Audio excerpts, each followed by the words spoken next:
Hey guys, Lindsay with Chalk Palette. I just wanted to show you today how I made my calendar for my office. This is just using the calendar template chalk transfer from Chalk Couture. I'm just cutting off the top holiday words that are included with the template just so I can use the bottom calendar piece. Unfortunately, there are no holidays in August. I'm taking off the transfer off the backing for the first time, so I'm going to fuzz it, and since it's a bigger chalk transfer, I'm going to fuzz it in sections, just having it flipped over sticky side up and then moving my fuzzing cloth over the entire thing a few times. Our chalk transfers are adhesive on one side, which is how they stay in place as we move our chalk paste across them so that the lines can go on crisp and smooth without the transfer moving all over the place.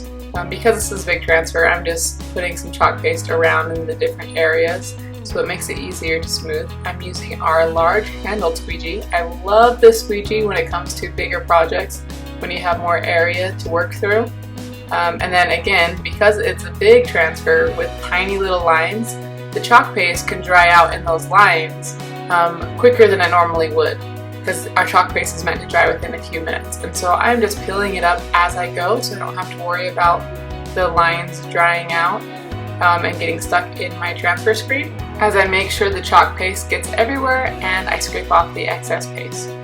Setting my transfer aside, I'll scrape off the extra paste and put it back into my jar so that I can use it for next time, and then get my next transfer ready.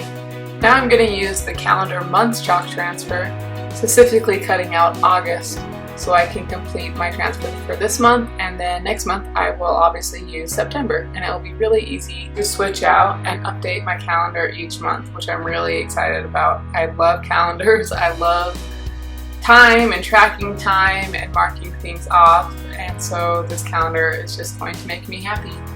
And I absolutely love this script that we're using. This is a new chalk transfer, so I want to make sure that I fuzz it really well, especially since I'm going to be adhering it to glass. After I have it placed down, I will move my chalk paste across the design. I want to make sure that I can see the word August underneath, and then peel it up, and look how cute that is. I absolutely love this. I'm so excited to hang it up. I'm just going through and using my chalk marker to add each day of the month, and then I can easily add any social obligations or fun things we have going on. I love the updated look on my IKEA whiteboard.